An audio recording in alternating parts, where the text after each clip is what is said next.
அனைவருக்கும் வணக்கம். இன்னைக்கு நம்ம எல்லாரோட வாழ்க்கையில ஏதாவது விதத்தில் இருக்கணும்னு ட்ரை பண்ணிக்கிட்டு இருக்க ஒரு வித்தியாசமான நபரை அறிமுகப்படுத்த போகிறோம். யார் அந்த வித்தியாசமான நபர்? இப்போ அந்த வித்தியாசமான நபரை வெல்கம் பண்ணலாம். வாங்க சாத்தான் அவர்களே, வாங்க உட்காருங்க. என்னுடைய சிங்காசனம் எங்கே?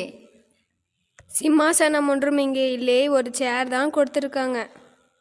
சரி, இந்த ஒரு விஷயத்தில் மட்டும் அட்ஜஸ்ட் பண்ணிக்கிறேன். இந்த நிகழ்ச்சியில் நாங்கள் உங்ககிட்ட பல கேள்வியை கேட்கணும்னு இருக்கிறோம். அதற்கு முன்னாடி நீங்கள் எவ்வளோ அழகாக கவர்ச்சியாக மற்றவங்களும் ஈர்க்கிற மாதிரி இருக்கிறதுக்கு காரணம் என்ன சாத்தான்? அதுவா, என் அழகின் ரகசியமே எனக்குள்ளே இருக்க மோக இச்சை ஆவிதான். அது என்கிட்ட இருந்து ஒவ்வொருக்கிட்டையும் செயல்படும். சரி, நம்ம இப்போ கேள்விக்குள்ளே போகலாம். உங்களுடைய முதல் கேள்வி, உங்கள் இருப்பிடம் எங்கே சாத்தான்? யாரை பார்த்து என்ன கேள்வி கேட்குறாய்? நான் எங்கும் இருப்பேன், எனக்கென்று ஒரு ராஜ்யமே இருக்கும். நீ இந்த உலகத்து வருவதுக்கு முன்னாடியே நான் இந்த உலகத்தை வந்து விட்டேன். என்னை பற்றி உனக்கு என்ன தெரியும்? சரி, கோவப்படாதீங்க சாத்தான். உங்கள் பூர்வீகத்தை பற்றி கொஞ்சம் சொல்லுங்கள். வானத்தில் கோடான கோடி தூதர்கள் தேவனை துதித்து கொண்டிருந்தார்கள். தூதர்களெல்லாம் தலைவன் நான் தான். எவ்வளோ காலம்தான் தேவனை துதித்து கொண்டிருப்பது? சரி, தேவன் இருக்கு ஸ்தானத்தில் போவான் என்று என் உள்ளத்தில் தான் நினைச்சேன். சர்வ வல்லவர் என்னை கீழே தள்ளிவிட்டார். ஓ, அதனால்தான் முதல் படைத்த ஆதாம் ஏவலோட வாழ்க்கையே கெடுத்தீங்களா? ஆமாம், எனக்கு கோபம் வராதா? வானத்திலையும் இருக்க விடாம பூமியும் எனக்கு கொடுக்காம அதில் மனுஷன் அவர் செயலவே படைச்சி கூடவே நடந்து சந்தோஷமா இருந்தா எனக்கு எப்படி இருக்கும்? அதனால தான் என்னுடைய தந்திரத்தில் தேவனை விட்டு நிரந்தரமாக பிரிச்சுட்டான். ஆதாம் ஏவாள் வாழ்க்கையை கெடுத்த மாதிரி யோபுவுடைய வாழ்க்கையை கெடுக்க பிளான் போட்டிங்களோ? பிளான் எல்லாம் நல்லா தான் போட்டான். தேவன்கிட்ட இருந்து பர்மிஷனும் வாங்கிட்டேன். அவன்கிட்ட இருந்து எல்லாத்தையும் பறிச்சுட்டான். ஆனால் அவன் மட்டும் தேவன்கிட்ட இருந்து பிரிக்கவே முடியல. ஏதோ அவன் விஷயத்தில் மட்டும் தோத்துட்டான். ஆனால் அது என்ன ஆனா? அதுவா, அந்த யூதாசுடைய வாழ்க்கையை பற்றி சொல்கிறேன் கேளுங்க. யோசித்து பாருங்கள். அந்த மனுஷன் நடந்தது வாழ்ந்தது ஏன் சாப்பிட கூட இயேசு கூட தான். ஆனால் அவன் மனுஷன் என் கூட தான் இருந்துச்சு. நான் பிளான் பண்ண அவன் வாழ்க்கையே அழிச்சிட்டேன். அந்த ஒரு நிமிஷம் மட்டும் எனக்கு எவ்வளோ சந்தோஷமாக இருந்துச்சு தெரியுமா? ஹா. ஒரு நிமிஷம். அது எப்படி ஆள் மட்டும் இயேசு கூட இருக்கும்போது அவன் மனசு மட்டும் உங்கள் கூட இருந்துச்சுன்னு சொல்கிறீங்க?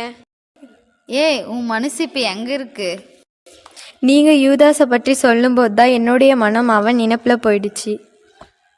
அந்த நினைப்பு உன் மனசில் வருவதுக்கு காரணமே நான் தான். என்னுடைய ஆவி ஒவ்வொரு வாழ்க்கையும் ஒவ்வொரு விதமாய் செயல்படும். அது மாதிரி தான் யூதாஸுடைய வாழ்க்கையை எண்ணத்திலிருந்து புறப்பட்டு பொருளாசி தூண்டுகிற ஆவி அவன் வாழ்க்கையில் செயல்பட்டு அவன் வாழ்க்கையை அழிச்சிடுச்சு.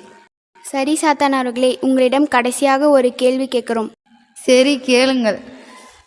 ஒவ்வொருடைய வாழ்க்கையும் அழித்து கொண்டிருக்கிற உங்களை தேவன் நித்திய அக்னியில் தள்ளிவிடுவதாக சொல்கிறார்களே, இது உண்மையா? உண்மைத்தான். எனக்கு கொடுக்கப்பட்ட காலம் கொஞ்ச காலம்தான். அந்த கொஞ்ச காலத்திலும் ஜனங்களை எல்லாரையும் என்னுடைய நரகத்துக்கு கொண்டு போக முழு முயற்சி எடுத்துக்கொண்டு இருக்கிறேன். என்ன முழு முயற்சி எடுத்துக்கொண்டிருக்கீங்க? அது உங்களால் சாதிக்க முடியும்னு தோணுதா? அது என்னால் உறுதியாய் சொல்ல முடியாது. ஏன்னா அவர் தானே இந்த உலகத்தை என்னை வச்சிருக்காரு. தேவ ஜனங்களை என்கிட்ட ஒப்படைச்சா மட்டும்தான் அதை என்னால் உறுதியாய் சொல்ல முடியும். சரி சாத்தான் அவர்களே, நீங்கள் சொன்ன தகவலுக்கெல்லாம் நன்றி. நீங்கள் இப்போ போகலாம். எப்படி சொல்லிட்டு போகிறான் பாரு. நம்மளை அவன் கூட கூட்டிகிட்டு போகிறதுக்கு அவனுக்கு அவ்வளோ சந்தோஷம் பாரு.